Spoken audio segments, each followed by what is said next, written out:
Hello and welcome to the Build with Bear workshop. My name is Pat Baer. I'm here to build a model kit and a Lego set. Finishing up a Lego set, starting a model kit, and of course, as always, I'm here to talk with you about whatever you want to talk about. If you're a subscriber, you throw the Bear Cave, the Lego, the Scythe emote in the chat. I'm also throwing the Pride emote that I got because someone donated over 200 bits, which became a mega cheer, and then I was able, then random people in the chat, myself included, got a cool Pride emote. That's a thing that's happening until the end of June. Ken, hi, happy to have you here. We'll wait a few minutes, see if you folks want to join us before we start building. I know that I am building earlier than normal. If you're watching this live, it's 6 p.m. Eastern. I normally stream at 9 p.m. Eastern. I did a bonus gaming stream yesterday that was at 6 p.m. Eastern. That's not a pattern. That's a coincidence. It's not a coincidence. It's a choice, I should say, to be fair. That's not going to be traditional when it comes to my streams. Saturday, go back to 9 p.m. Eastern on Saturday again. I'm just streaming early because tonight is the final night of the Giant Bomb E3 couch conversation streams. And I want to watch that. I don't want to not watch it live. So I'm streaming earlier. And then I give myself, by doing 6 to 8 p.m. Eastern, I give myself time to eat dinner and then watch a cool stream. And then also people that would probably want to do both can do both, or people that normally watch my stream don't have to not watch it. And if you watch the VOD or if you're watching the YouTube stream later, hi, Mr. Bob's here. Hi, Mr. Bob. Like I said, we're gonna wait a few minutes. We got to finish up a Lego set here. We got one bag left to build of our Landspeeder. Lord Crashington is here. Hi, Lord Crashington. Happy to have you here. So we got to finish the Landspeeder, and then we're going to move on, and we're going to do some model kit building. Get back into a model kit after a couple Lego set there.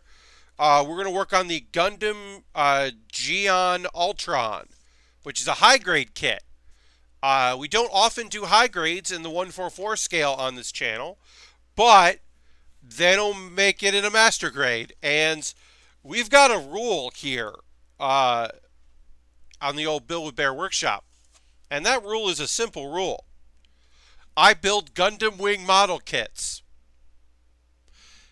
And if they don't make a master grade, I build the high grade. If they don't make a 100, I build a 144. This is not from Gundam Wing. It's from, what is it? This is from Build Fighters. Or, no, Build Divers. This is from Build Divers. But it's the base of it is still the Altron. It has Altron in the name. So we're building it. Also, it's got wolf head and a leopard head, or tiger head. And then those also become fists. That's just cool. So we're going to build that.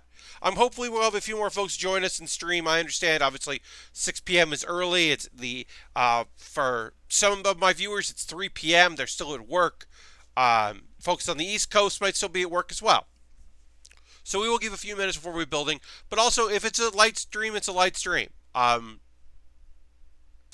happy because as of last night, I hit my fundraising goal, so I will not be in the hour talking about my GoFundMe. I hit my goal. Plus, I've got some extra funds, which is great.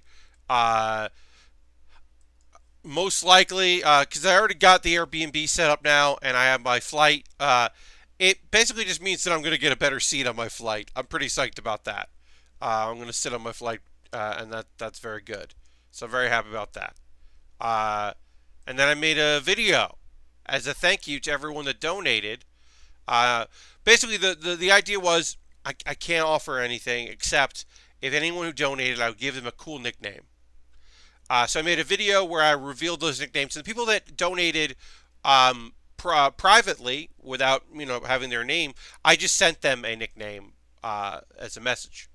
And then people that were public about their names are in the video. So I thought that was like the least I could do for folks that were making it so that I can go to PAX West. Because now I can. Now I have a flight, I'm going to fly in on Thursday. I'll fly back on Tuesday. I'm staying in an Airbnb that apparently has, quote unquote, very good internet. So my hope, as always, is to be able to stream, uh, to do at least one stream. And it might be something like get someone to watch the table for a couple hours, go to my Airbnb during the day, stream from there. Or it could be a night stream. After a panel, go to my Airbnb, stream something. Uh, the T, first of all, hi, the T. Very good internet. Oh man, 56K. Yeah, right? Yeah, no, it sounds like I can get wired, which is the thing I always want the most because wireless can be fine for a lot of things, but it's not for, my purposes. Uh, the Airbnb I'm staying at is like a room in someone's apartment, and they're like, we don't often, uh, there might be somebody else in the other room. We might actually rent both rooms out because both of us can stay with our partners. And I was like, okay. And so I actually kind of hope that it's the other room is someone is rent set so that I don't have to deal with the people who live there. I've never had a problem with staying in Airbnb with the people who own it. But it does mean that like me coming in late at night, I'm waking up someone else who's staying there. Hopefully the other person is going to PAX. Yeah. I mean, that is when I stayed in an Airbnb in Boston where clearly somebody owned the apartment building and just rented out rooms. Uh, and it was in Chinatown, and the person who was staying in the same apartment as me changed every night. Um, but the person above me was coming down when I was coming down, and we both saw the badges, and they were like, "Oh, what panels are you on?" And they were very excited to hear about the panels. Um, they were leaving before our wrestling show. This was 2 years ago, but it was really fun to be like, because that's the thing that a lot when you talk to people, they're just like, "Oh, what panels are you doing?" Because people don't pay attention, and like maybe it's gonna be something to be into. They also, I have found most folks have no idea how it works. They're like, "I don't understand how that happens. How did you get a panel?" And you're just like, I mean, I submitted one, and I've been doing it for a while, and they like me. I've gotten to say like, "Oh, I've done it a lot," and the first one I got because I booked very cool people that they knew, and it's like, oh, I'm like, yeah, that's the real secret. Just book people they already like on your panel, and you'll get in. All right, so let's get to building. We saw our Landspeeder here. Don't pretend like you're not famous. The T. I mean, look. Yes, I had been doing my show 404 in New York when I first submitted my panel for a while, but nobody at PAX knew me. Kahil White, who at that time was in charge of panels, just asked Ryan, "Hey, are you actually doing this panel?" Because I had asked Ryan Davis to be on my panel, and Ryan was like, "Yeah, Pat's great." And then of course he knew Pope and he knew Chris Kohler, so they were like, "Okay." I was the one on the panel they didn't know. And of course, at that time, none of my panels had all been live comedy panels, or live versions of it in New York. So none of them were filmed because I had never filmed any of them. So I only had like photo evidence, and like people would like look up my Facebook. I don't think they did, but for another show that I did a long time ago, someone was like, "Oh yeah, I Googled it and saw photos of you and people that you said did your panel, so that's cool." Because I didn't believe you it. I was like, yeah, makes sense. You almost met Ryan once at T. Yeah, Ryan and I didn't get to spend a lot of time together but at PAX and various other things, I was happy to be able to spend some time with him. Very gracious in that he made time for me to do my panel, which is one of the reasons why I got accepted. I think eventually it probably would have anyway if I'd kept, doing it, because I was able to book some pretty good guests. But that first one, it was definitely an unknown. All right, so we're building the roof of our Landspeeder here, so I'm just putting the pieces that we're going to need basically where they need to go, and then I will apply them. I, of course, knolled all of them, as you can see here, all the pieces left. The T says, "I went to Rock Band Night before PAX East years ago. I left early so not to be out too late. And Ryan was in the lobby talking with, I think, Pope as I left. I wanted to say how much I appreciate his work, but I didn't want to bother him. And then he passed away the next year. Yeah. The real thing is that, like, I can't speak for anyone but myself. I've talked about the etiquette when it comes to saying hi to people and my rules. And I'll get into specific my rules here. But in general, at conventions, yes, Ryan went to Rock Band Night to help out the harmonics folks and to bring a better audience and do some performing and see some friends before it started. But also part of that deal was that he was going to talk to people and that people were going to approach him. And the same's true with the Giant Bomb folks. When it comes to conventions in general, when it comes to those kind of things, those conventions, that sort of thing. You, like, if they've got a recorder out, if they've got a camera on them, just wave. Don't interrupt, if they're doing an interview, that kind of thing.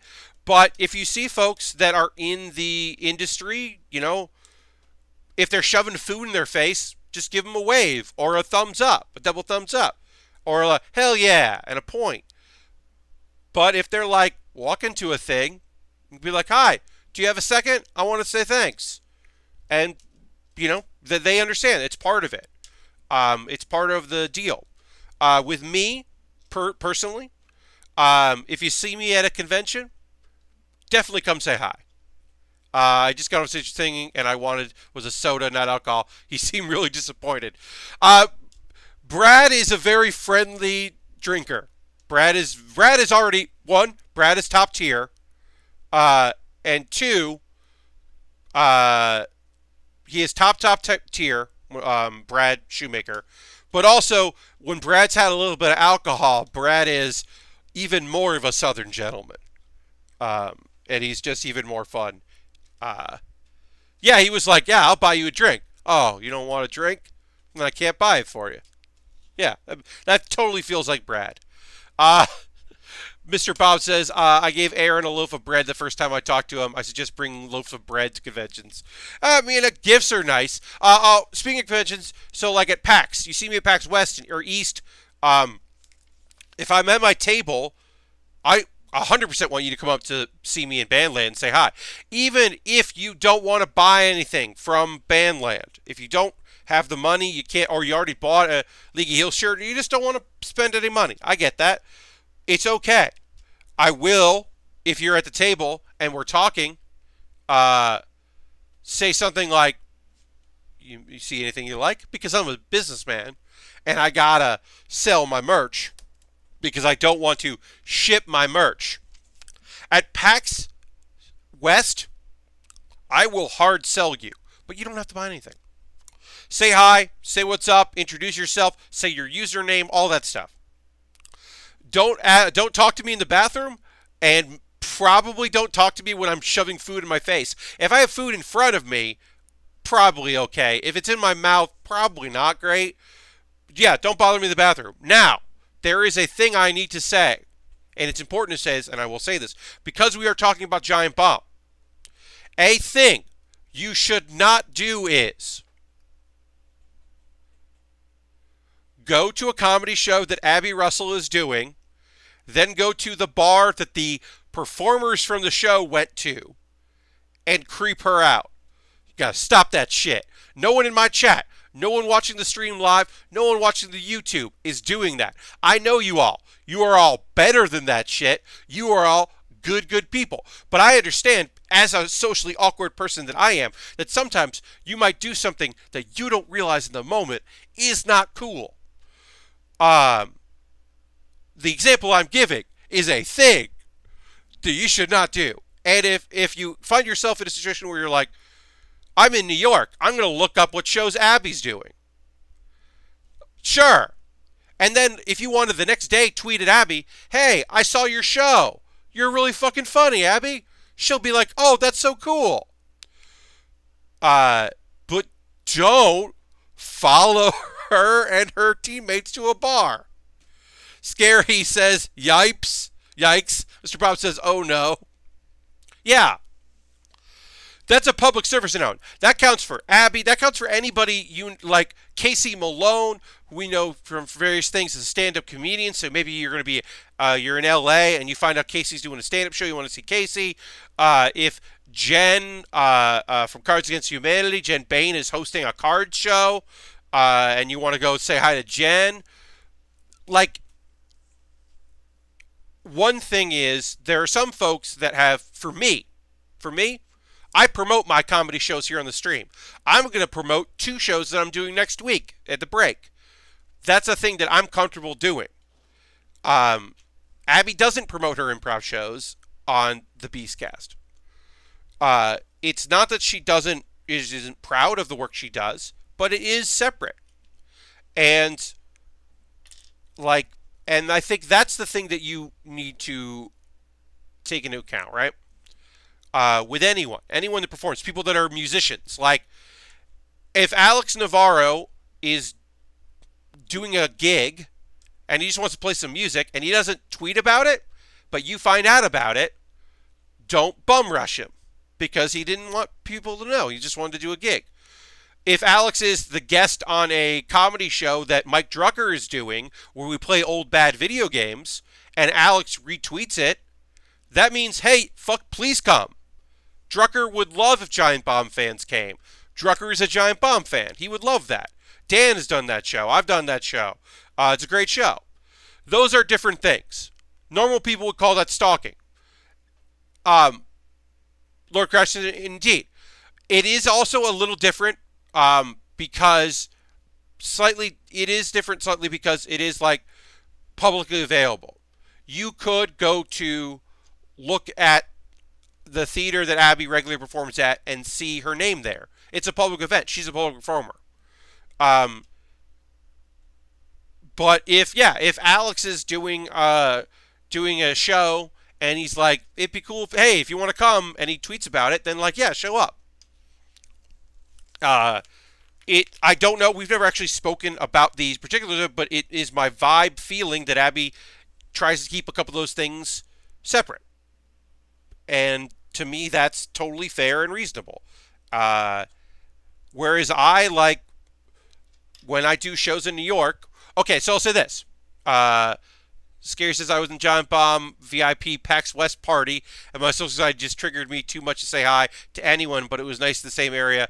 Also, thanks for all you do, Pat. Keep it up. Well, Scary Gary P, thank you so much. Appreciate that very much. Thanks for hanging out here in the chat. Expecting more than the performance from them in those situations is unreasonable. Lord Crushington, that is the thing, right? So PAX, Comic-Con, convention stuff in general. You are going there, you are appearing there. That is a different thing. Even if, there was a year that Vinny took Max to New York Comic-Con. And so people recognized Vinny and wanted to say hi. He gets that. He's at New York Comic-Con. It's not about video games, but, it's a public thing. Yeah, he gets that. But that's very different than if he's, eating a hot dog at Penn Station. Those are different things, and they're different expectations. One time, I was doing a PAX East panel, right? Doing a PAX East panel. And I happened to have a show the following Wednesday, right? So the following Wednesday, I have a show in New York. And I'm like, whatever. It's at a bar. I'm promoting it on Twitter. I'm promoting it on Facebook. I'll mention it at the show. I said, hey, if anybody's in the New York area, obviously a lot of you are local to this scene, but there's some New Yorkers here. I'm doing this show in this bar. And somebody from who'd seen my panel at PAX came to the show. The show was, it was called House Hecklers.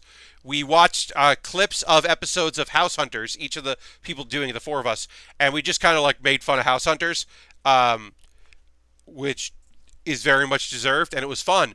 And the person that came after said, I'm from Scotland. My friend and I went to PAX, and then we came here. This was an excuse for us to come to Brooklyn. The thing after you is, it was Freaks and Geeks Freaks and Geeks bingo, where if certain things happen, you mark it down and you win prizes. It goes, none of my friends know anything about Freaks and Geeks, so my friend and I are going to stay and watch. Thank you for giving me a great night in New York. And, like, that's incredible to me. Like, that I got to give someone a cool night. Now, if I didn't want people to come to see that show that I was doing, I wouldn't have said anything about it. I made the choice to promote that show. So, like, if you're listening to the Beastcast and Abby's like, my improv team's doing our 8-year anniversary. It's at this in time and this in place. I'm going to post it on Twitter. Then yeah, fucking come to that. But if she doesn't mention it and you just go to a venue that she performs at and see her there, you can be like, great job. But don't expect anything from her because that's not what it is. The bathroom should be off limits for anything but a quick hey. A head nod. You give the like, sup. That's all you do in a bathroom. When I saw Jam Project in LA, this fool, Kayama, take a picture with him in the bathroom when he was washing his hands. That's Ken. The bathroom is not for photos. We all learned that. Y'all probably, if you didn't see that, Dr. Disrespect, who normally is not a live, does IRL streams. He normally doesn't do IRL streams. Was at E3 and had a camera person with him and walked into the bathroom and then made some jokes and did some dumb shit. Did some dumb shit. Did some dumb shit. And to me, it's like, yeah, that's dumb. This guy sucks. But also, hey, camera person, you're not getting paid enough if you like to do that. You can be like, hey, I'm not following you into the bathroom. Like, don't do that shit too. There was just so much wrong with every part of what happened. God damn it. Pisses me off. I did like how quickly Dr. Disrespect got banned, so there was no question about what happened. Yeah, I agree. The fact that Twitch was like, no, get out of here. I remember the Rock Band night, I passed a stranger with a Fuck Ryan Davis shirt, and I was like, I like your shirt, and he was like, thanks. Realized how awkward that was. I think if you had a Fuck Ryan Davis shirt on, it is understood that you are, in that context, Rock Band night context, it makes sense. But I could also understand how it's like, oh, okay, yes. The thing is, I like your shirt is the end of a statement. It's not the beginning of a conversation. Where'd you get that shirt is the beginning of a conversation. The pretty old school Giant Bomb Luchadeer shirt. There's the Luchadeer shirt that's a gray one that's really cool. And then there's the metal Luchadeer shirt that is incredible. Here's the thing with that shirt.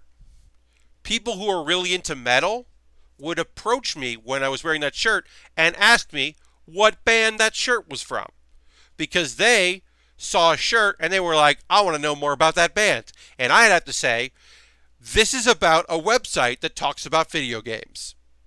And they would be bummed the fuck out.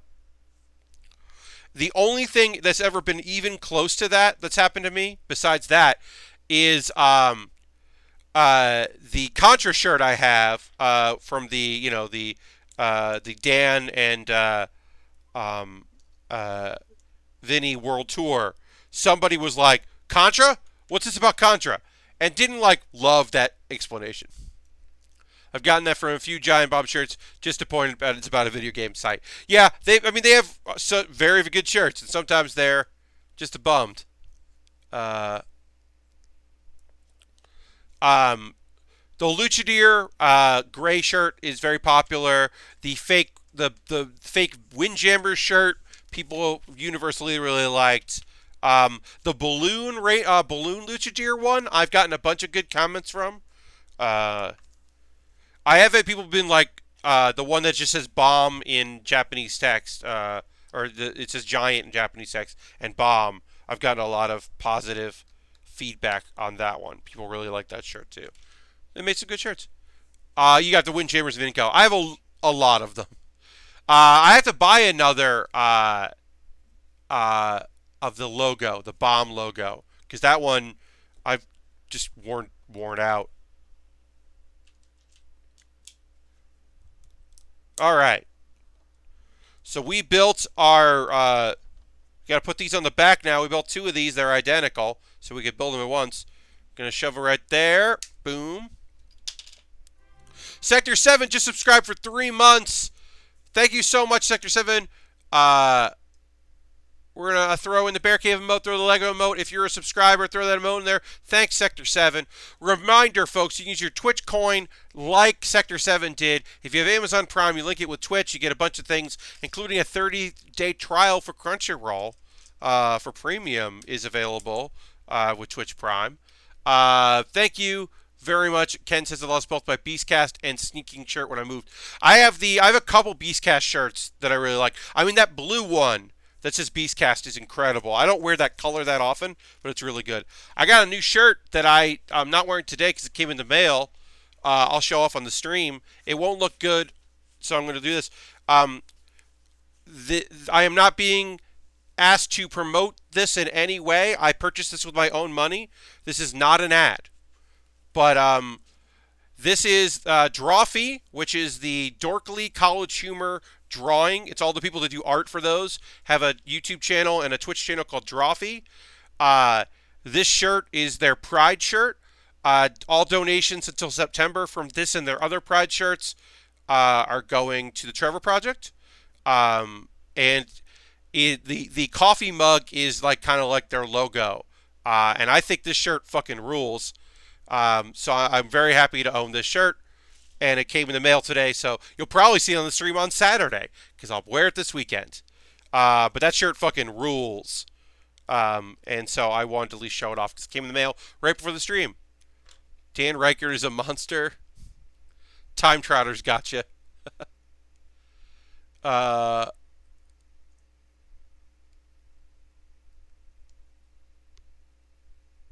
don't remember that Dan Reichert shirt. It's possible. I have a lot. I mean, I've bought a lot of shirts from them, so I don't remember all of them. All right, so now we're gonna put the wheels on our Landspeeder here. So we gotta get the wheels together. It was short-lived. Okay. Oh yes, that's right. That was people were making fun of it because it was a really bad shirt. It was it was on purpose poorly designed, but they've had way better shirts because it was just Dan Reichert is whatever. And it was all right. I think that was in the period where they were make anything a shirt. Was it funny on the Bombcast? Make it a shirt. Which is annoying because they would always by committee and take a long time to do things, which is generally, obviously I think we can agree, for the best to take your time and really evaluate stuff. But sometimes they dawdle on things and it feels like they've gone past the time where it could become a thing, which is why there has never been a Team Brad shirt, even though hashtag Team Brad for life. The reason why there has never been a Team Brad shirt is because by the time Brad was all right, fine, I guess we'll make it. It had been a long time since that happened. Which is shitty, because Team Brad, for sure, no lie, of course. Always Team Brad. All right, so we put the wheels on there. I still think a Team Brad shirt would work, but it's not the zeitgeist at the moment, right? So that moment was a moment. It felt like a thing. Like we were part of something. And they could have capitalized on it, but didn't. So I think now there's always talk of is this a shirt? This thing just happened. Is it a shirt? Thanks everybody who's joining me today. I hope you're having a good Thursday. I'm happy to build on this early Thursday. I know that it's a rough one. Did you hear the slam Abby did to Brad on the first E3 podcast this year? I did hear that, Lord Crashington. It was a devastating. Really nailed him. Uh, I've been trying to keep up. I'm behind on the Waypoint stuff. I'm going to try to catch up on some of the podcasts, but I am very behind on keeping up. It should be a shirt. Sector 7, it certainly could. They could do the shirt. I don't have that's one shirt I don't have. I don't have the dabbing my first E3 shirt. Because I was like, I don't like the design enough to have to want to explain what this is. That's always kind of my personal philosophy. Like, do what you want. I've bought a lot of weird things that I've had to explain. And so if I feel like I have to explain the shirt, then I want to make sure I really love it. I have a shirt that I haven't worn in a long time. It is a 20-sided die, and in French it says, "Will you play Dungeons and Dragons with me?"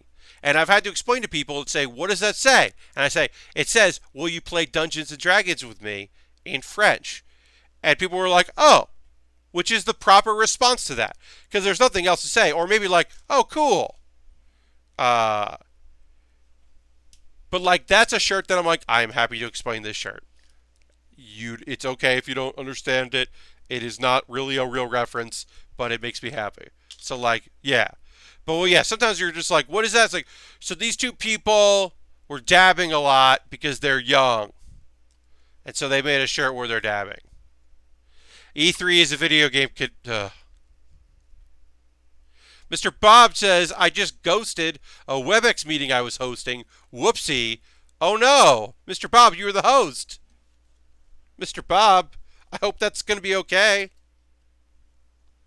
We're building a roll cage right now, which is kind of neat. That's a neat element of this kit, is the roll cage that we're assembling right now.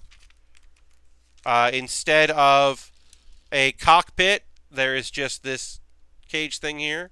It's going to pop down when we put it on. I hope that turns out okay, Mr. Bob. Yeah, so they got a roll cage, which is pretty neat. Raises and lowers. We have a few more things we got to build here. We also have to build the pen part for this, I believe, which is what we're doing next here. So dark gray.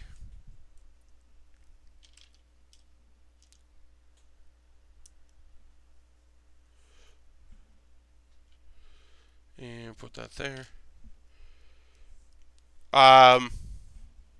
I don't want to get too much of a deal, make a big deal about stuff, because I just don't have the energy for it. But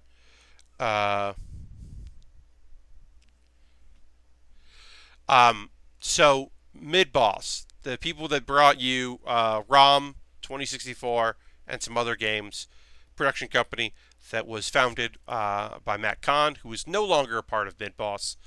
They have been doing streams. They did streams when Matt was there. They continue to do streams. Nothing wrong with that. Under new management, still have a game. Nothing wrong with that. Not opposed to that. But one of the games they're playing today is The Missing. And that's produced special thanks to Matt Kahn. And even if they're just yeah, we asked some people to stream, they can play whatever they want, what are you doing? No, you don't. No. That feels like a no-brainer to me. Like a nope-brainer.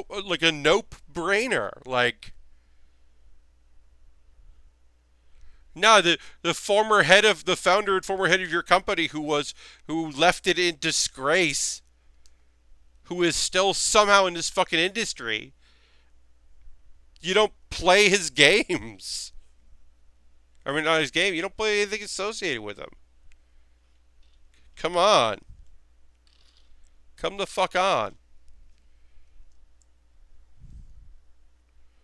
This feels like such a Like, such a dumb choice. I don't know. I saw that today and it really was like, what the fuck? Like that company's continuing to be a company. I have no problem with that company continuing to do things, and whether like Matt's not associated with them anymore, they can continue. That I think ROM is a good game, but like it really threw me off to see that's the game they're gonna do. It's like y'all gonna play Toe Jam and Earl too? You gonna play that new Toe Jam and Earl mid boss? Like, come on. Real dumb choice. In my opinion. I am. Like, obviously, I'm not a huge person on the internet. I have some following. Some folks are very generous to give me their time and attention, which I'm very much appreciative. I am surprised uh, that I have not received any sort of direct insults from anyone over me talking about the bullshit item included in um, uh, um, House Flipper. Because yesterday did a stream, and on that stream we're playing the Garden DLC for House Flipper. I talked about it on the stream. Right before we started that stream, or in the afternoon before, someone messaged me and was like, "Hey, just so you know, there is a item you can buy. It is a child's toy that is made to look like Ugandan Knuckles," which is a fucking racist meme. And it bummed me out. It really bummed me out. And it's a thing you have to build as part of a mission. Like, I can understand if you just scrolled through it, you could look at it and go, oh, I guess that kind of looks like Knuckles. Maybe you don't know the history of it. Maybe you don't know anything about it. But, like, that inclusion is a fucking bummer. I'm a huge Sonic fan. I can't stand Sonic fans who do that shit. Yeah, I mean, the team, like, look, is it... There's a cultural interest in me in the idea that that meme came out of combinations of different other memes, all of which are fucking awful. The name is part of the meme too. Yes. Oh no, Asmo. 100%. The because the reference, the name of it, isn't even a reference to Knuckles, which you could say, oh, we were just doing a reference to the... Because for those that don't know, I'm not going to get too into it, but you've got a guy doing, making his character very dark skinned and doing a parody of what he thinks Africans talk like. Then it somehow got conflated with the avatar of this Knuckles, this poorly drawn Knuckles from another YouTube video. And then the 3D avatar of that Knuckles paired with bits from that Ugandan bit were put together in VR and other 3D things to harass people. And it's all this whole thing.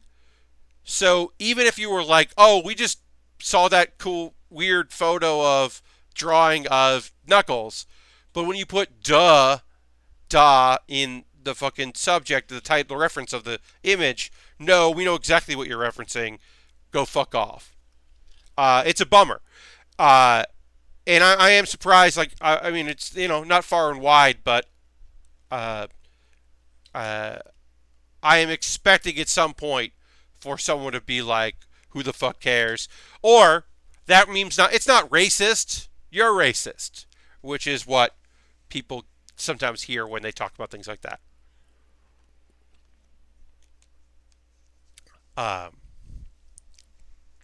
No, it's shitty, and I'm bummed that the game included it. Because, like, the only time I remember reporting someone in GB chat was for repeating using that phrase. Yeah, it's just shit. Because also, like, you shouldn't want people that are psyched about that to play your game. You shouldn't be people who are like, oh, hell yeah, you got into Knuckles reference. I don't, one, I'd love to believe that the people who love that don't like fucking House Flipper and its cool, chill vibes. It bums me out. I have no idea what you're talking about, and that's okay. So Sector 7, basically, there's a hey, there's a meme out there that's racist as shit. It sucks. There was another thing where it was starting to show up in the background of some esports, like people would make it on signs, because there are people out there who, like, don't care.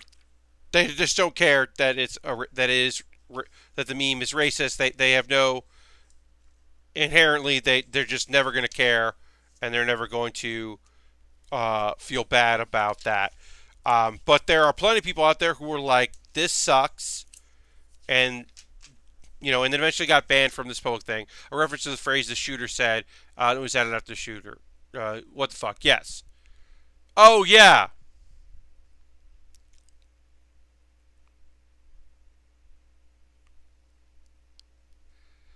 I have said this, and I will stand by it. One of the biggest bummers in life is when I was like trying to get into TikTok. So it's not a bigger bummer, but I was like, oh, TikTok. It's just like kind of like Vine, but then there are just so many people on TikTok who were like, also PewDiePie rules, and I was like, yeah, all right, I'm done with TikTok. No, thanks. There's also a lot of racism there too. Uh, yeah, it's really fucked up. I tend to just distrust memes in general until there's someone to verify not based on something shitty. Lord Crash, that's probably good behavior. I mean, I understand how people just like missed it. I didn't watch the Giant Bomb Quick Look. I guess they didn't notice. That it got referenced in there, which is how somebody brought it up to me, is because it was very clear to them when they saw this fucking meme, and I'm appreciative that they told me. And then a thing that has to be discussed, which sucks, but it is a conversation we all must have with ourselves, is, okay, this sucks. And I can't recommend people getting Garden Flipper, the DLC for House Flipper, without at least being aware of what's in there. So, that sucks. Sucks a whole lot. But, and there is a but, and that but sucks. Also, that game is really soothing to me. It's very relaxing. I look forward to playing it. The garden stuff is fun.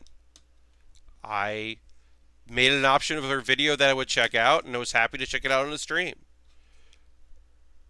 It kind of sucks even more because I do like that game, and I do feel a bit of betrayal.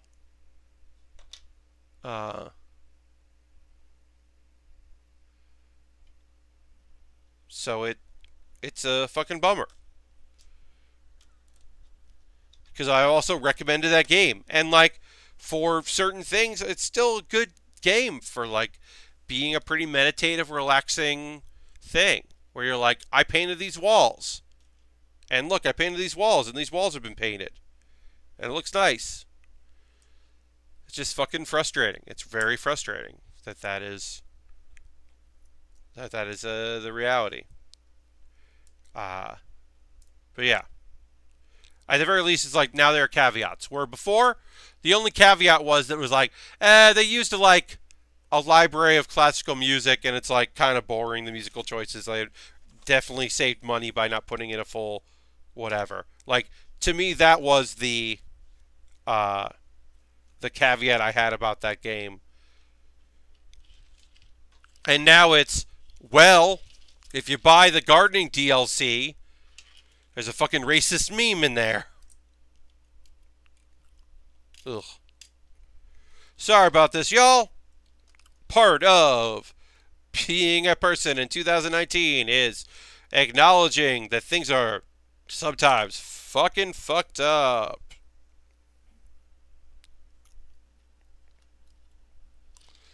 But yeah. This is the little dog dish thing, which I think is pretty fun, that goes in the back here. We finished our kit. We got some extra pieces that, you always get extra pieces when you're building Lego. One thing is, Revolt here doesn't have any place to like hang out. The hounds have a place to hang out. And our pilot, this is his Landspeeder. She didn't really have any place to kind of hang. We'll just put her up here, hanging out. Anyway, video games, right? The T, damn straight.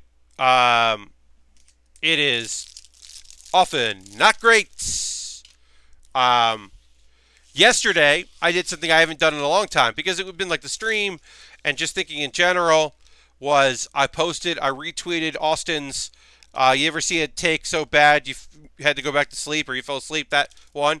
I haven't retweeted that in a long time, but I had to because it was just like a tweet that I was like, I get you being excited about this video game, but like, nah. What about nah? And it was a non-related game to the one that I was bummed about. But it was enough of a take where I was like, no thanks, but I'm not going to publicly talk about this because you are a well-known internet personality. And the last time I said something you didn't like, you fucking retweeted it, and it became a whole goddamn thing, and I do not have the time for that. And then today, a person I greatly respect was like, hey, I understand what you're saying, but there's a lot about this that just fucking sucks. And so I'm not excited about it. And I was like, thank you very much, person who will take the heat for this. Glad someone said something. Anyway, we gotta build a model kit. It's time to build a model kit. We'll move on to the Altron. Look, it's the Gundam Jiyan Altron Tiger Wolf's mobile suit. His name is Tiger Wolf, which is why there is a tiger head and a wolf head. Extendo arms. This is a Gundam model kit. So this is from Gundam Build Divers. As I said, this is a 144 scale, high grade. We don't often build in the 144. We don't often build high grades. But we build Gundams. So if it's we build Gundams specifically, we build Gundam Wing Gundams. And I love the Altron. Excitement, indeed, says Scary Gary. Indeed. I'm excited. Oh, really? Trying to sell me apps. Great. Had an email come in. Oh, look there. Somewhere Austin Walker is smiling. Indeed. This should be a fun little build. Not that many pieces because it is a high grade. It is the 144 scale. We're not expecting. Also, a thing about high grades is when you're dealing with high grades, you're also dealing with stickers. So many stickers. We have many sets of eyes because we have multiple heads. So we got to put some eyes on some vehicles and various other things. Of course, the eye of our main head. Basically, this thing has 3 heads. It's very Dragon Zord looking Gundam. Indeed. Now, the Altron, I love the Altron because it basically is supposed to be like, the idea is that it has, its arms are like dragon mouths, and this one kind of ups the ante. But the shoulder things also go on its fists because this is a melee class character. It's a good looking kit. I'm excited to put it together. So let's get. Also, we have 2 sets of our PC pieces here, the plastic joints, which was interesting. We have numbers and letters, which is a little odd that there's letters, but whatever. Get that when we come to it. Put these here. But yeah, I'm excited to work on this kit. As I said, also it was fun to put this in the Amazon wish list because it was one of the most inexpensive model kits that I've been able to have on my wish list. And I like having options like that. It's important. So we got our snipper clips. Happy to get back into snipper clips. Oh, I can take this. We don't need this. Put that away. A111.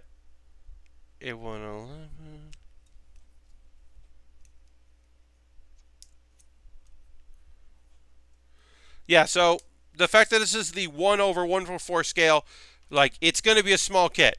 And the pieces are a little small, but it's a high grade. So even though some of the pieces are small, it's not like impossible to put things together.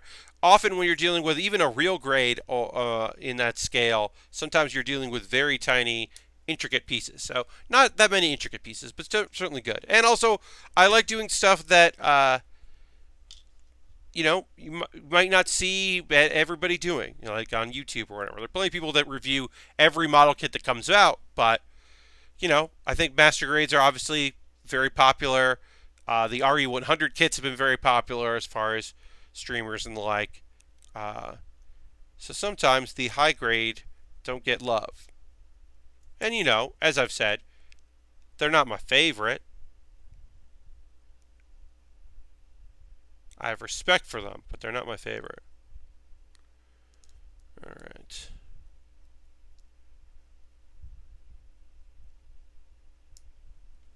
I like the 1/100 scale mainly because of this stream. I like building in 1/100 because it is a lot easier to build the pieces. You're not dealing. I can let my mind wander a little bit. Obviously, not too much, but a little bit more than if I was just building as is. All right. And then, if I was building a bigger kit, I meant to say, if I was building a bigger kit, then I would be definitely more reticent to take chances here and there, or just be a little more relaxed. I have to be a little higher because I do have to high alert because I have to focus because the pieces are small. We'll take a break in a couple minutes, do my old pause for the cause, and then we'll continue building. We're going to go till 8 p.m. Eastern Time. This was an early stream. My Saturday stream will be back to normal time. So thank you for everybody that's watching. I appreciate people being here in the stream. I know that it is early, but it's nice that y'all came along with me.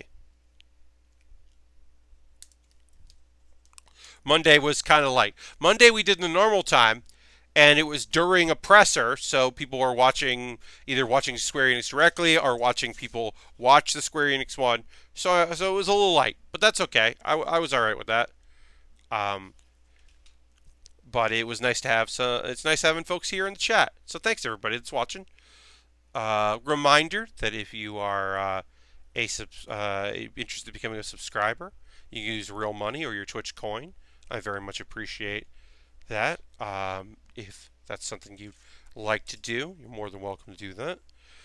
You get a cool emote. And thank you very much for that.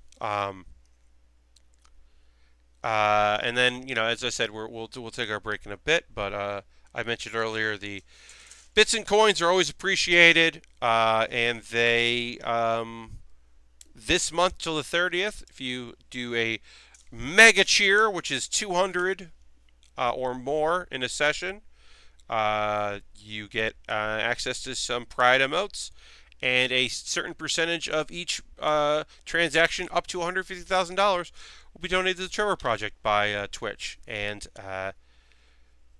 believe me when I say, it is the fucking least that Twitch could do when it comes to its queer streamers and audience, particularly streamers. A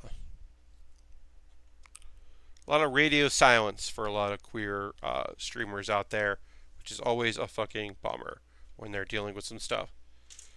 Suddenly, that's just hard to get hold of people. And that's like not just affiliates, that's like fucking or affiliates or just somebody just doing it. That's partners. Really unbelievable. Huge bummer. So the very least they could do is donate some money to a good cause, and at the very least attempt to be proactive in their praise. Yeah, I got the impression Twitch corporate probably has more respect for LGT than most but they know to keep quiet because of their source of income is shitty big name streamers. I mean, the T, a lot of it is just that, like, you can have, like, for the longest time, Twitch did not have policies in place. They had corporate thought. Oh, I dropped a piece. I have to find this piece. It's important.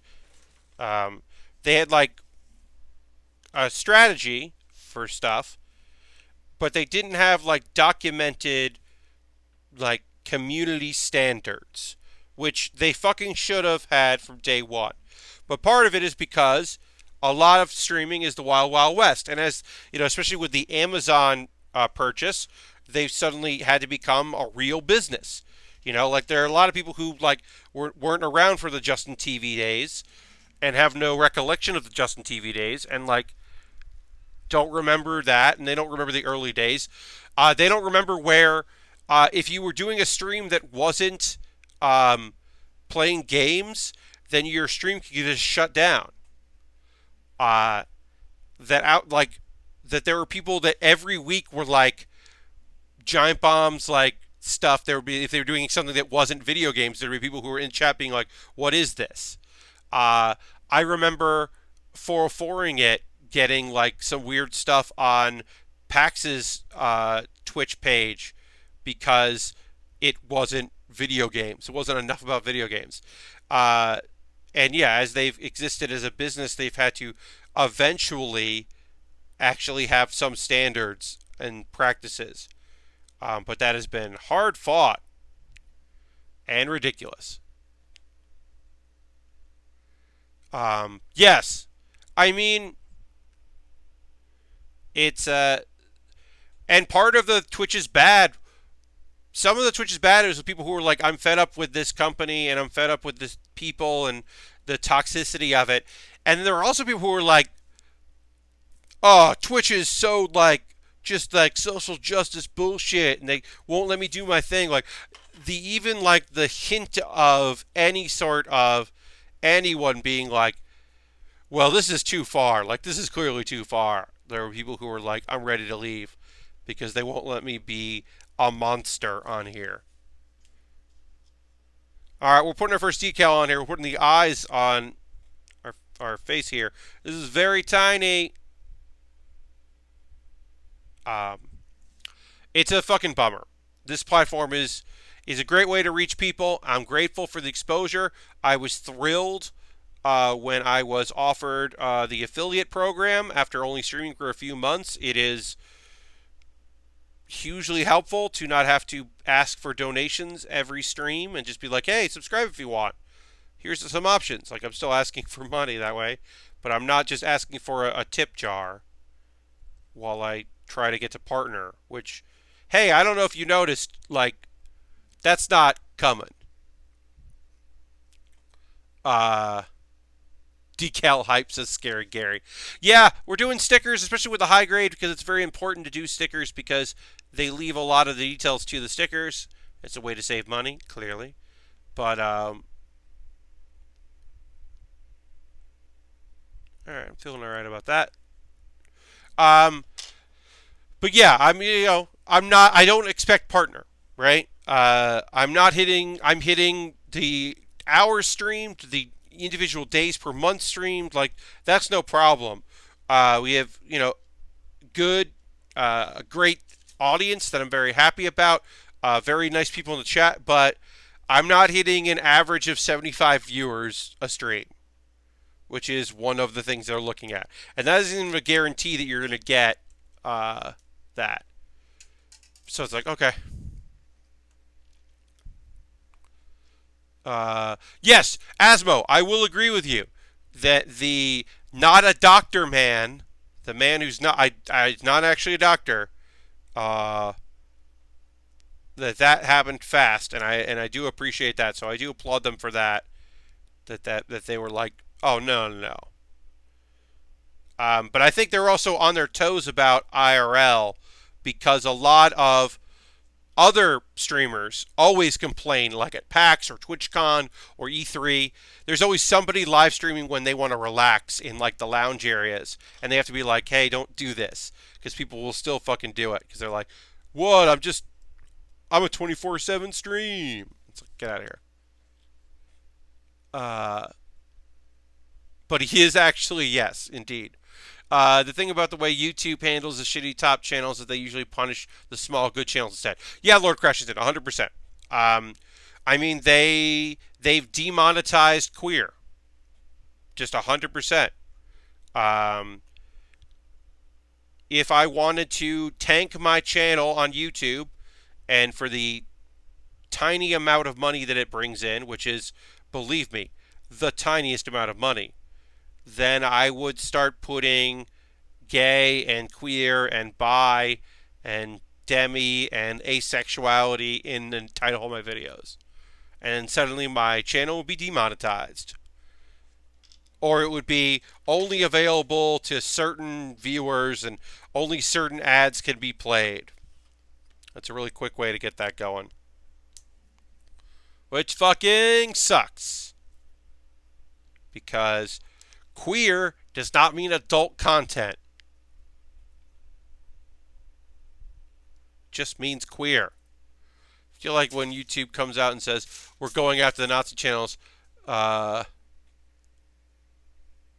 yeah, they'll list like, hey, we closed these amount of channels, and, well, we had to demonetize this guy because enough people were talking about it, but we've known about him for a long time, and probably wouldn't have otherwise. We certainly would have done it on our own. Don't think we would. We certainly would not have. Yep, fucking sucks. Yeah, no, I understand. I understand what you mean. Yeah, they're not going after high profile.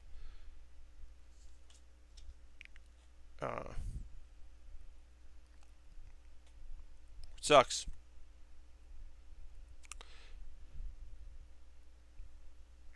But they will demonetize high profile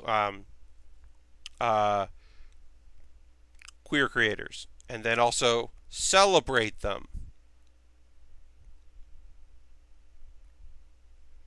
This month.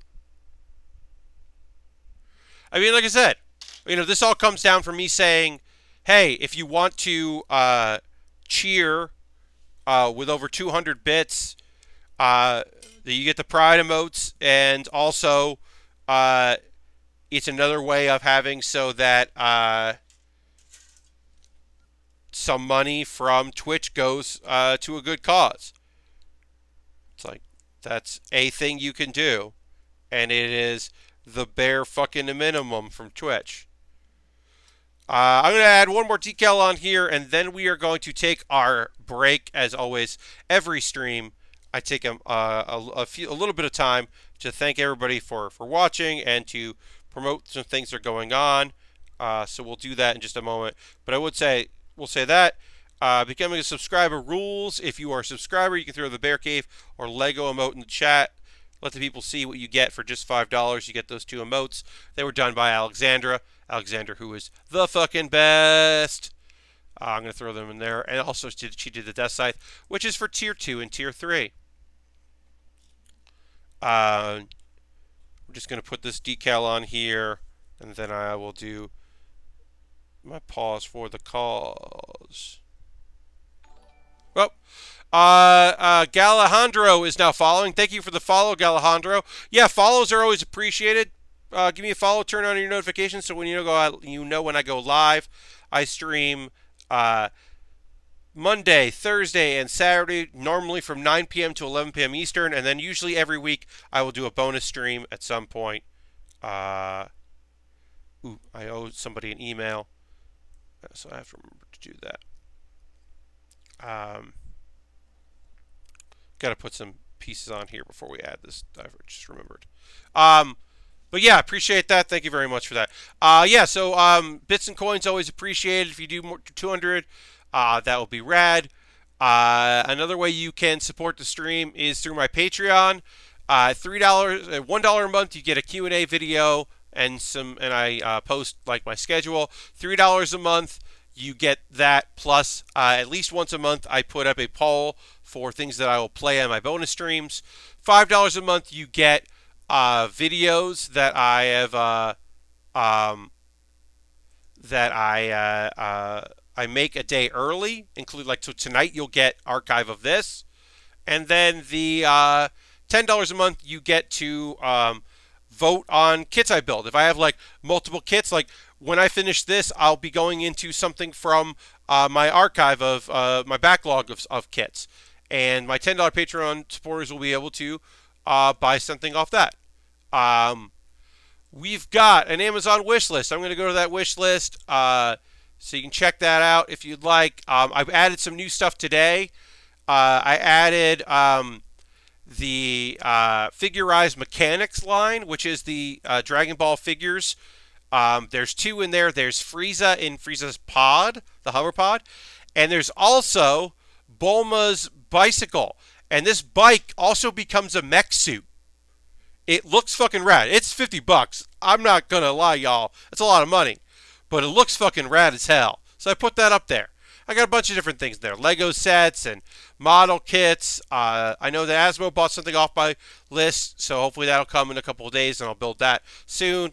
All kinds of things from different shows. Buy stuff that's on my wish list, and I'll build it on the stream. That's the thing.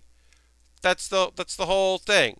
Then I have a coffee, which someone I think sent me something on my coffee. I'm going to check that out in a second, and that's just for like donations. It's very nice of you. Someone did buy me a coffee, which is very nice. That's rad. Yeah, that came from somebody, which is very, very nice of them. Sent me a coffee. That's like a tip jar. Like that's stuff that you don't want to like become a subscriber and you just want to say thanks. That's rad as hell. Thank you very much. Oh, that's Galejandro. Thank you for the chill stream. Thank you, Galejandro. I very much appreciate it. That's rad. Thank you. Very nice of you. Asmo, I think the other day you bought me a model kit. Isn't that right? Am I wrong? Oh, no, that wasn't you, Asmo. That's right. That was Altron. Asmo, I officially apologize. That was Altron. Not you, Asmo. You have done so in the past. This most recently a kit that is in the mail was bought by Altron. I sorry about that, Asmo. I got confused. Let's see. What do I got? Oh, back the Build with Bear community. That's my Discord. Got a couple more things, then we'll get in the building again. We don't have to do the GoFundMe thing. Delete that. Background and characters is I put up a new one yesterday. This one's really short. It involves a prop. Not me this time. No need to pause this. Yeah. Yes, that's right. That was Ultron. Background and characters. It's the first one that involves a prop. First, I don't know why. I just decided I wanted a prop in this one. I'm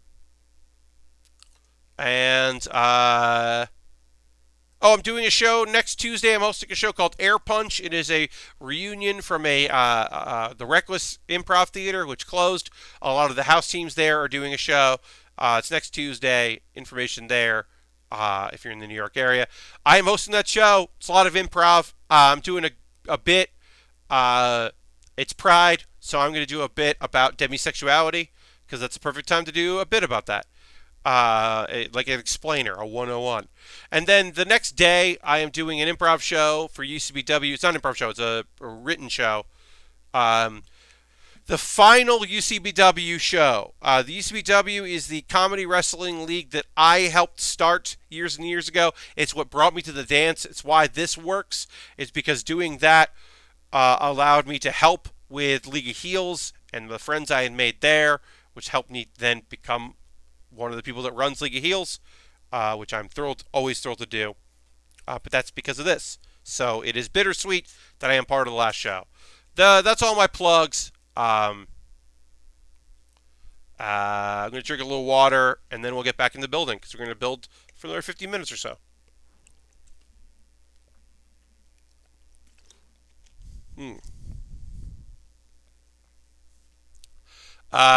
Thursday is always a big anime day here on the stream. And this one is no exception. I have even more. Oh.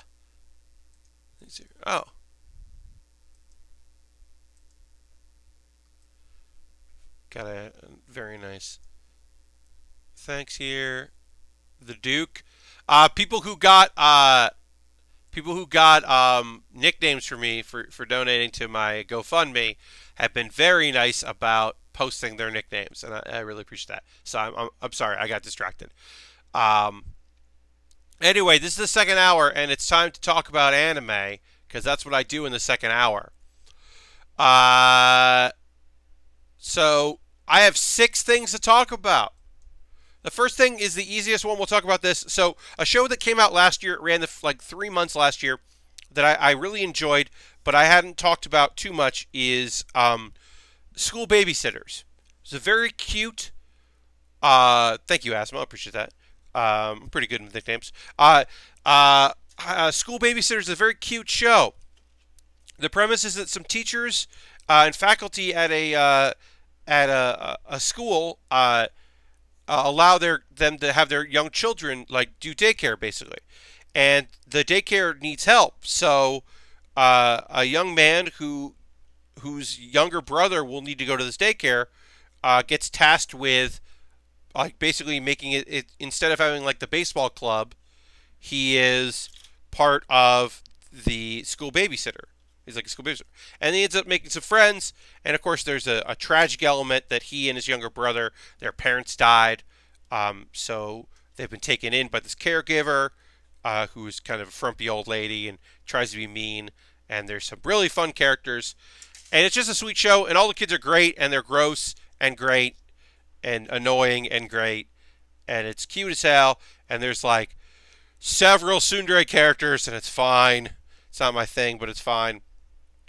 Anyway, in September, when the Blu-rays came out in Japan, it included an OVA, which was like a full-length episode plus some other stuff. And now, when it comes to Funimation and Crunchyroll and all those channels, they don't always get the OVA. Sometimes they do, sometimes they don't. For me, one thing that's always been a bummer is that the show New Game, which I really love, both seasons or series were licensed by Crunchyroll, but not the OVA, which is annoying. But then, like, the OVA for Miss Kobayashi's Dragon Maid, that was picked up. But none of the bonus stuff that came with Laid Back Camp, because there's a full episode, which is a good one, and there's a bunch of smaller ones. None of that was included, which is a bummer. Anyway, the point is, this is the OVA for Babysitters. What is it called? Yeah, School Babysitters. School Babysitters, episode 13, which is the OVA. It was fucking cute as hell. It involved the mysterious, like butler, which is always a fun character. And just people being cute and people fun. There's a whole character who's not in it. It's weird. There's like the girl who is bad with kids but wants to hang out with the main guy because he's really nice, and so she's trying to get over her dislike of children. Like, is not in it at all, and that was weird. But otherwise, good episode. It's an OVA. It is what it is. It was just, it was a pleasant surprise. It showed up like there was a tweet about it because it went live, and I was like, oh, that's neat. Let's get into the other like easy one to talk about. Wise Man's Grandchild. Now everybody can fucking fly. They all learned the flying magic. We also learned the tragic backstory of our villain who is turning people to demons, and yes, fucked up shit happened to his family. The Empire did bad things to his family and his kindness, and now he wants revenge, but he got his revenge, so he's bored as shit. And it's a whole fucking thing. So that's a whole goddamn thing. But mostly it was still pretty light as an episode goes.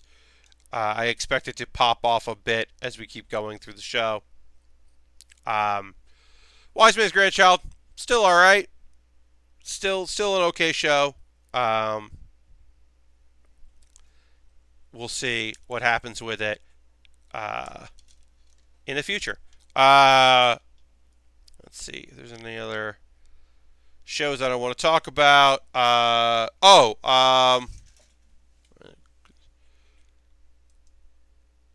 Black Clover.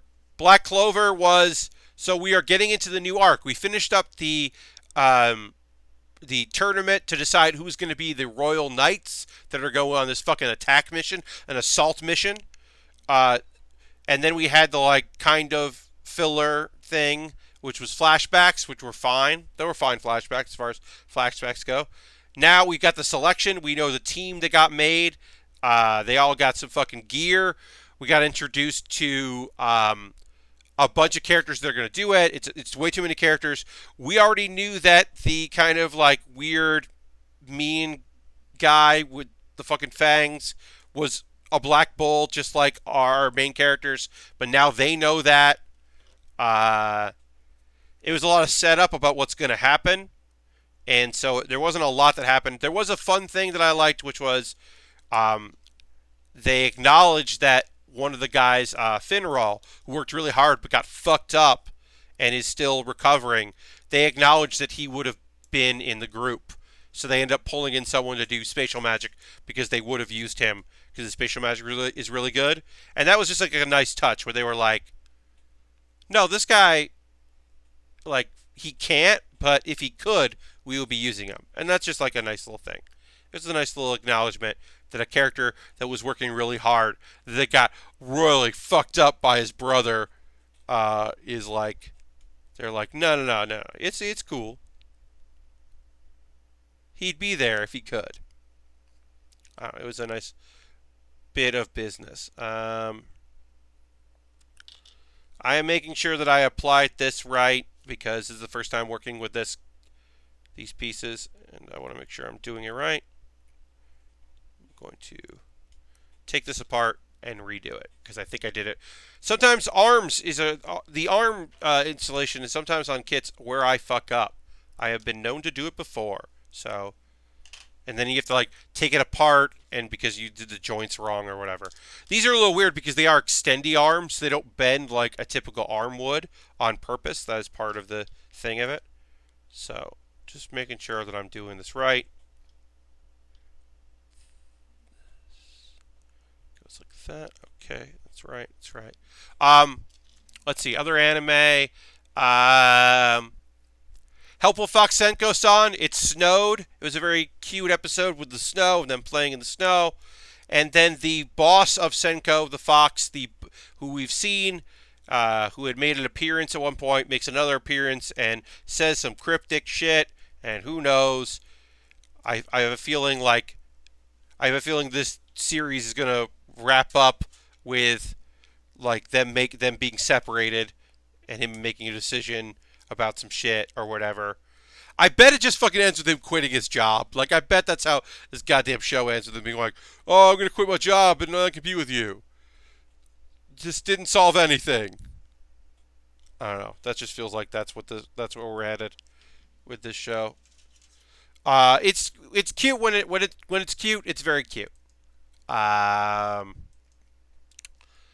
So you got two more. As I said, 6 things that I wanted to talk about on the stream. A lot of anime came out between the Monday stream and today.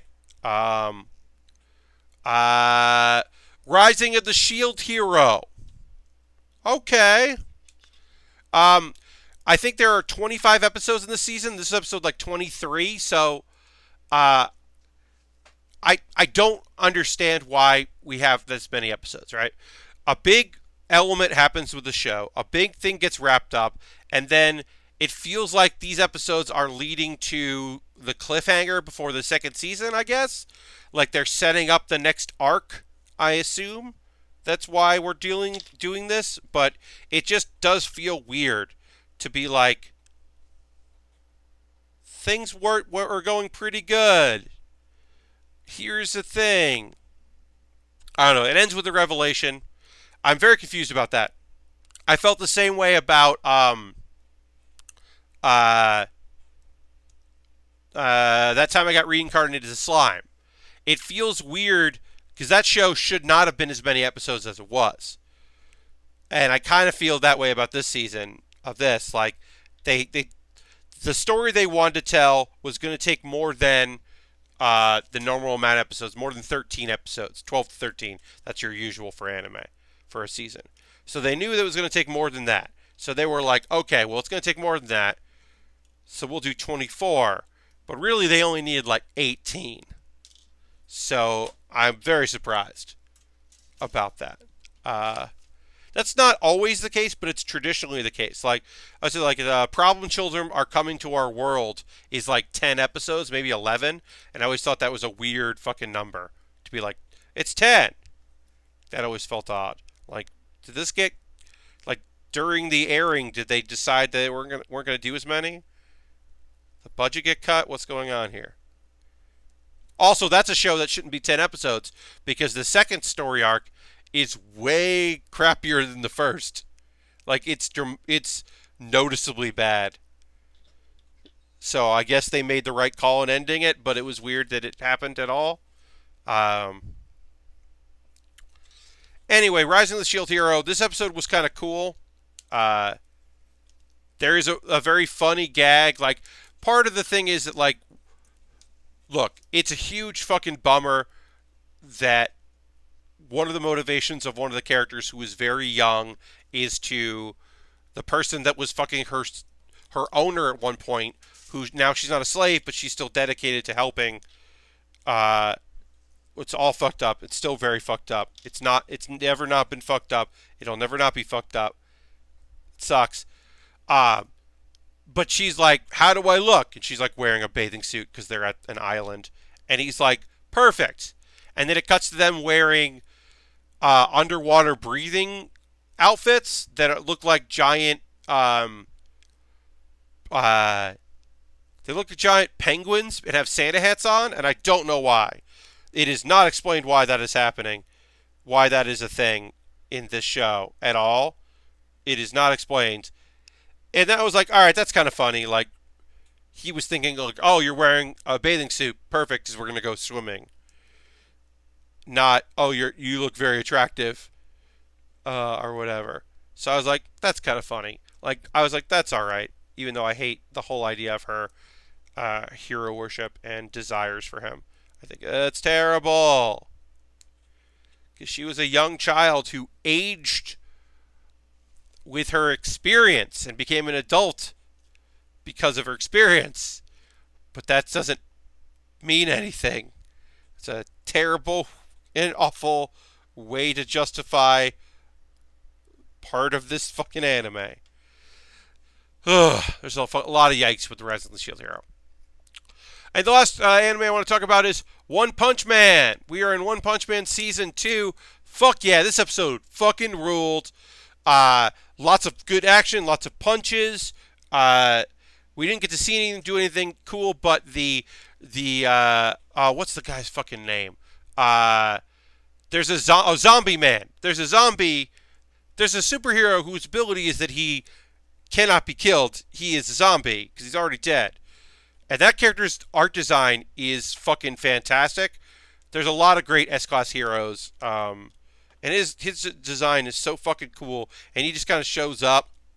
And I thought that was pretty fucking great. So that happened. And let's see, what else?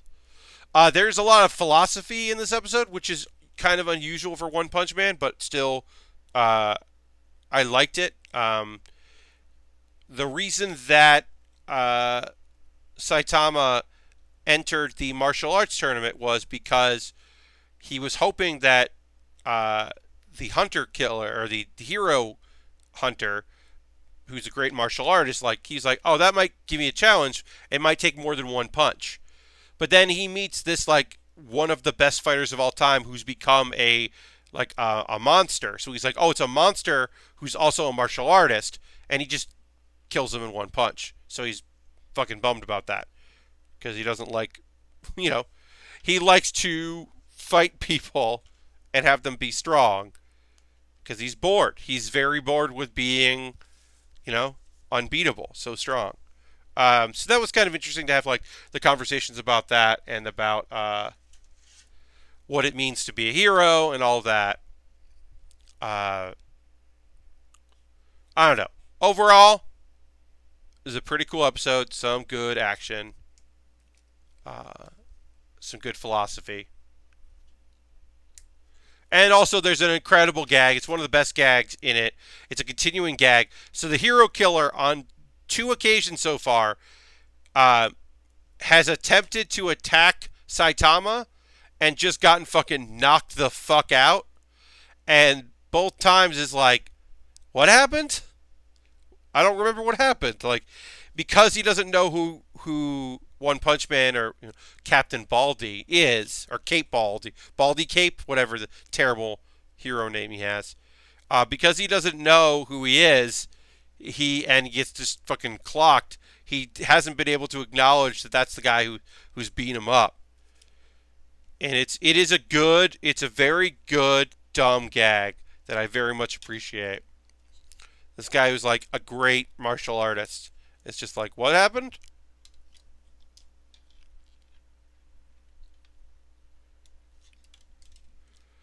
But yeah, that's the anime I wanted to talk about on this stream. That's 6 shows. I would say, while I don't think Hulu is a great service, and every time ads show up, I'm just fucking furious, and I will say that every time until the series is over, and I do not have to watch, and I cancel my Hulu. One Punch Man Season 2, after the first 2 episodes, has just gotten better and better. So that's been really nice. Rise of the Shield Hero is very complicated because I do think that a lot of it is fucking awful, but there is something interesting. We met 2 heroes, like other adventurers who are probably from other lands, who were all gung ho to help out and now aren't, because I think they're starting to realize that the guy they're helping is supposed to be this big bad evil dude. I don't know. It's a pretty alright show. It's not the best in the world, but it's okay. Let's see. Get this. We just did this one arm, so I'm just basically doing what I just did, but it does take a little while to get things together.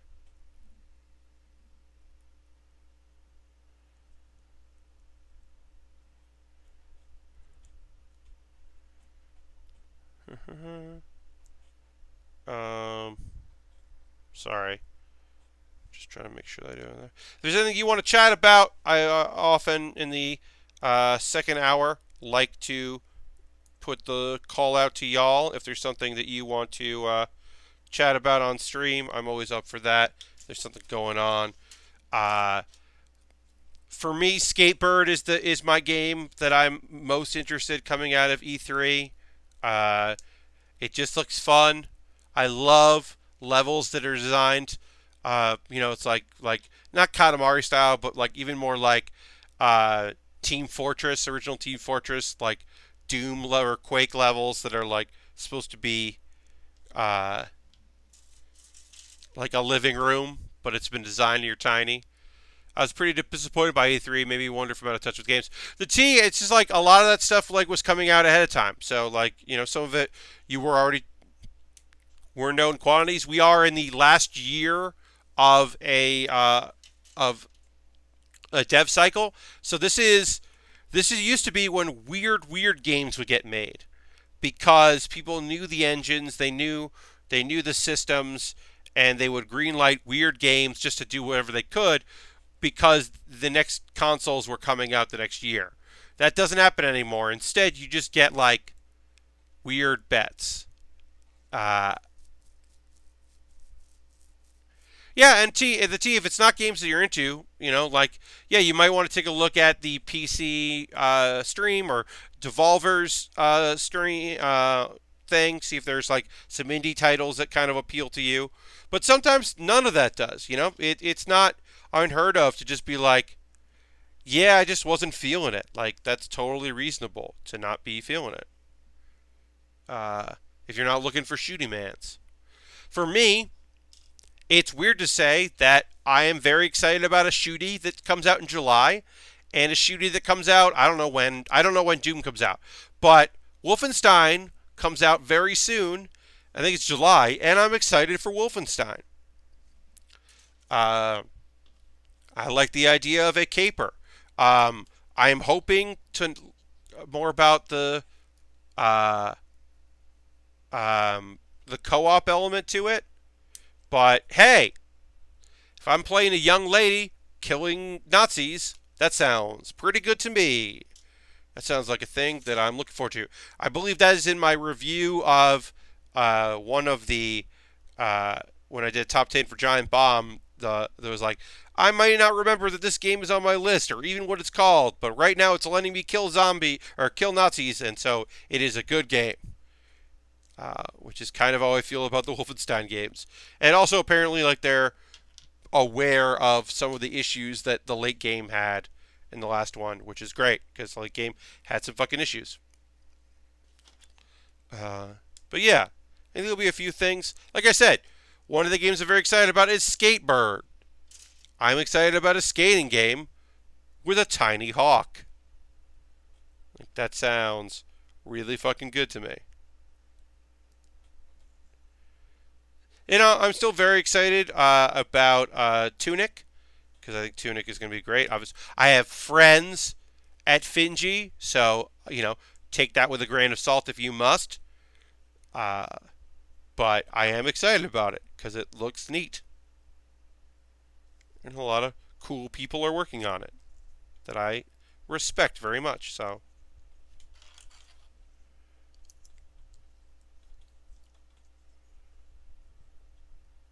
yeah, there are some things that are Tiny Hawk's Pro Skater, indeed. Yeah. All right. We got a lot done so far in this kit. We're going to keep going on it. We got some time left in the stream. Oh yeah, we've done some arms here. Done a lot of the top. We're going to the legs. Looks like we're step 6 is the legs. Then we'll keep moving on it.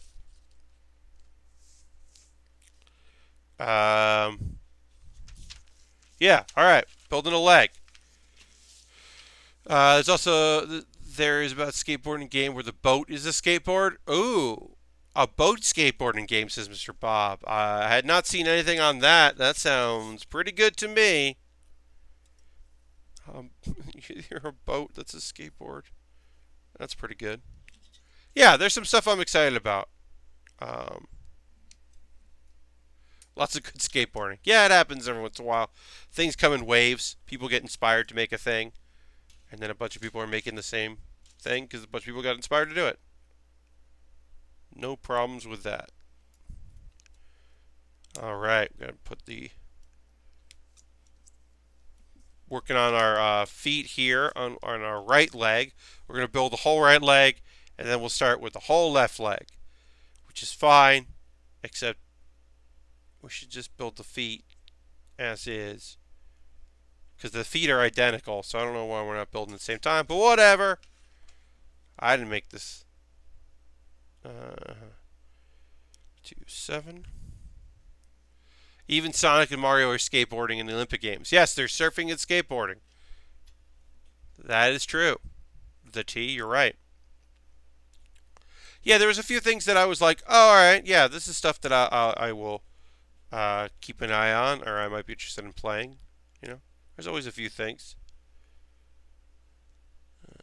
But yeah, I was a little, underwhelmed, but I'm also like not in a place where I can buy a lot of games, so it's not like I'm chomping at the bit. I'm pretty happy with what I've been playing. I mean, yes. Do I wish I owned a Switch? Am I very much jealous of people that will play Pokemon this year and Animal Crossing next year? Certainly. That is something that once I have stable income, I am going to seriously consider. Because I would like to play the big old Pokemon game. And it should go without saying that I am not mad that this new Pokemon game doesn't have every of the over 800 Pokemon in it. I'm totally okay with that. Because there's so many fucking Pokemon. Come on, they gotta redo all of it. I'm fine with that. It's okay. Just do the region that you're doing. It's all right. My girlfriend has a Switch as the T and has offered to give it to me, but she's away for the summer, and I also feel so awkward asking for the whole video game console. I understand. That's fucking normal. Like every Pokemon game has not all the Pokemon until you beat the game, so it's just a variation of that. Yeah, I mean, I think the thing people are mad about is that, like, it's, like, it is a game where you can't, it's supposed to be the first, like, mainline big one, and there are Pokemon you aren't going to be able to transfer in as of right now. So if you beat the game on day one, which someone will do, you can't then have access to your other Pokemon. And so people are wondering about their legacy Pokemon and the Pokemon Bank and all the other things. The real thing is that people are like, oh, they're lazy. And it's like, shut up. I Lazy devs is an easy way for me to turn off your speed run, to stop watching your Let's Play, to just tune out from your rant. When I hear lazy game developer, that is such a red flag that you are not someone whose opinion I hold in high account. A lot of games prevent you from transferring non-reach Pokemon until you beat it. Yes, but the T really right now is just that it's not like in it even, like, they haven't said when you can get them, but really, like, it's gonna come. It's just they haven't announced that. I'm definitely not mad about that. There's so many other things to be annoyed with. That's not one that I'm like, what are they doing? But like I said, mostly, like, when I hear lazy game devs, like, really? No. You want to talk about the cost analysis of it? Yeah. You want to say, like, the time. If you want to talk about the time of it, like, it's like Animal Crossing is delayed. That sucks. If it's true that one of the reasons why they're being delayed is because they are attempting to be more realistic with their employees and the amount of work they're put on, so instead of doing months and months of crunch, they're just delaying it out of the year they said it would come out, because they didn't say, like, oh, this time. They're like, this year. They're like, okay, it's been pushed. Fine. Make the game better in a way that doesn't kill people. I'm fine with that. But yeah, it can be very frustrating when people are just, like, so clearly opposed to anything that might delay their precious video games. I'm project manager, and we're fond of telling clients, sure, we can do that in time, if time and money are no object. Yeah, I mean, that's a real thing. Like, it's like, oh, why isn't it's lazy? It's like, no, it's so you get your game. Do you want your game? Sometimes they can't do shit. A lot of times, game developers know about the thing that you're mad about, and they are also upset about it. Some of that is, known shippables. That is a term. That is a real thing that exists, and that is true in some cases of, like, this is a thing that's in the game, and it's going out there. That's always the thing that bugged me out. Like, yeah, some games are poorly designed, and speedrunners play poorly designed games. But sometimes you hear people being like, oh, they didn't do this thing, how, whatever. And it's like, oh, you mean the thing that took you 7 years to find? This weird bug that no one found that breaks a game in a way that no one anticipated? And it took years of people tearing things apart and trying their best to find it. And other people were convinced it wasn't there and someone found it by accident. Oh, that's laziness? Great. And like I said, that's not to say that there aren't games that are, like, poorly programmed or aren't fun. Like, that's totally true. It's a totally real thing. But that is a thing. That is an easy way to get me to stop watching your thing, is if you're, like, so focused on telling me where a developer was lazy.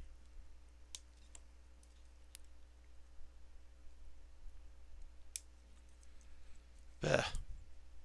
And it's a big reason why some of it's like secrets and stupid, like, like old traditions or whatever, but it's why a lot of game developers don't talk about their games. Like, don't, like, you're lucky if you get postmortems because they're not willing to talk about stuff like that because they don't trust the audience. Because the audience will be like,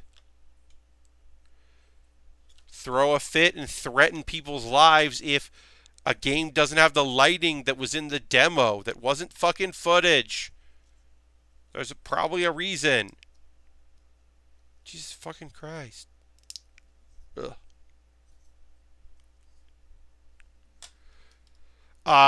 I didn't really read the article. There's an article about it. I didn't investigate fully. I'm speaking from somewhat of an ill-informed place, so I apologize for not having the full information.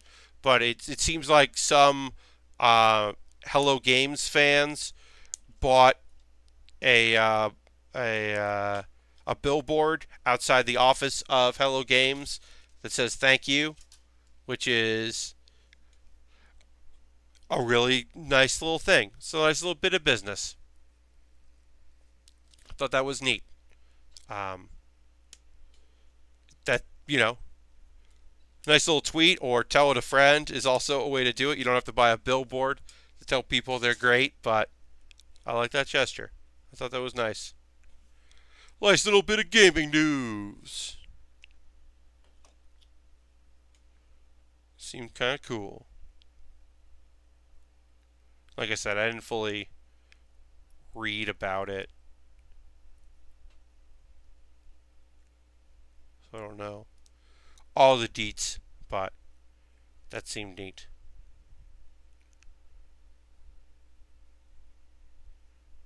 Alright, I don't know how this piece is supposed to connect, so pardon me as I attempt to connect them.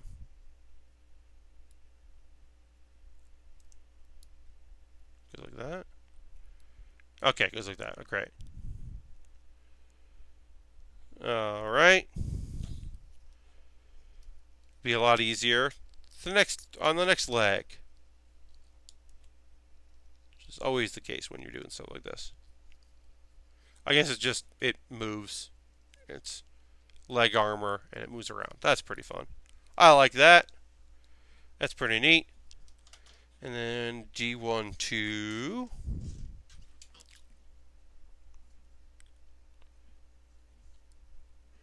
A lot of nice yellow in this kit. Happy about that. It's good colors on this.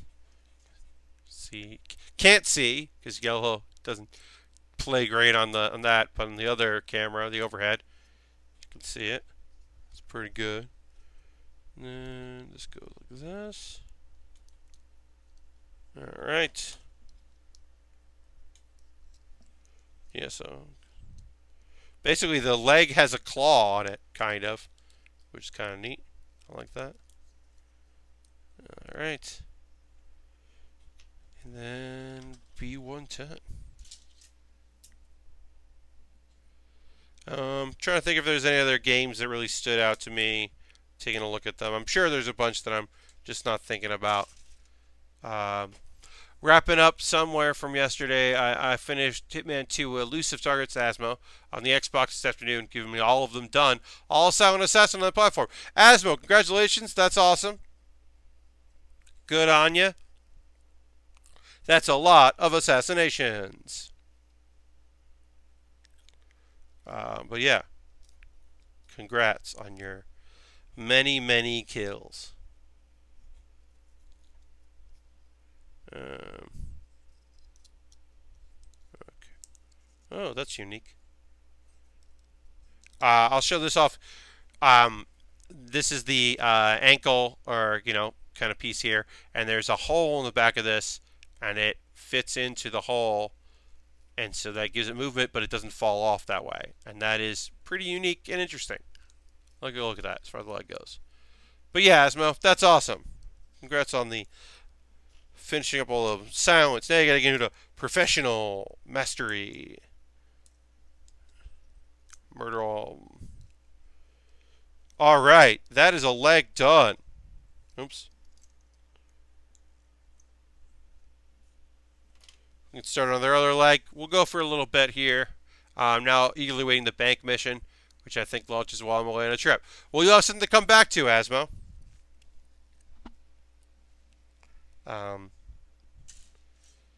Yeah, it'll be there when you come back, waiting for you and ready to have you do some stuff.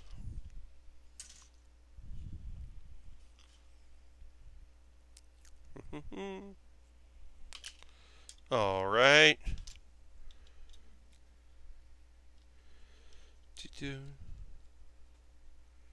Okay. And B2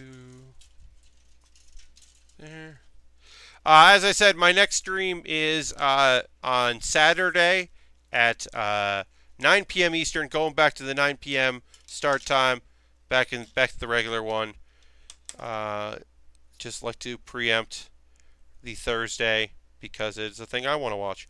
I will put up my schedule probably tomorrow. My schedule will be the top post on my Twitter. It will be the background image. If you just go to my Twitch page when I'm not streaming, it'll be a post on my Patreon, if you're part of that. But I will do the rest of the month. I'm still confirming some stuff, so I don't know when like my bonus game stream is going to be. The one where I play Jackbox games with the chat. Like, I'm still figuring out when that's going to be. I think it will be, it's like I've got shows next week, so I don't know when my bonus game that week is going to be. Like, I'm still working on the schedule, but I should know tomorrow when I'm available for things. And there's at least one Saturday that I'm working, or a Thursday I'm working.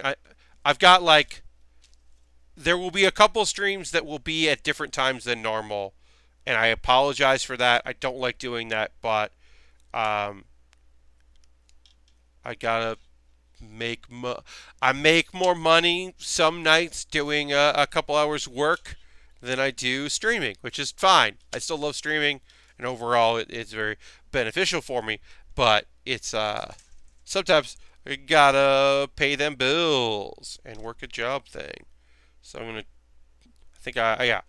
But I always try to let you all know when I am not streaming on a night I normally stream on or a time I normally stream on. I'm always trying to make sure that folks are aware of that. So I will do my best to keep you informed. But the best is always to just follow me on Twitter, where I constantly update my schedule as it changes. And as I said, my Patreon, I do try to do that as well. But Twitter is probably the best for that. And then also you get my tweets. I retweet very funny people, and I write some funny things on occasion, some good things, maybe some cool things that are happening, people that are working on things that I think are neat people, try to promote cool folks when they're doing cool things, if I can.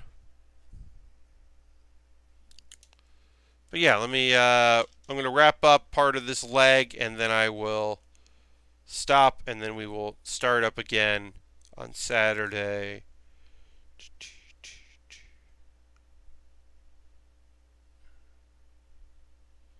Yeah.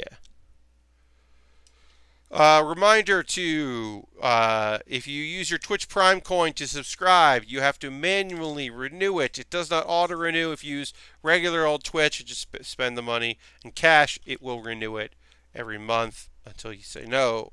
But if you're using your Twitch coin, you got to do it yourself. But yeah, just about ready to wrap up. Thanks for joining me. I hope you had a good time. And this early stream, I apologize for doing it, but I wanted to watch the live stream tonight, so made that choice. I'm sticking by it. Okay, we're going to wrap up there. Thanks for hanging out. I hope you have a great rest of your Thursday. Hopefully I'll talk to y'all soon. Hopefully some of you can come hang out on Saturday for my next stream. And until then, have a great Thursday, And I will see you next time on the Build with Bear Workshop. Bye!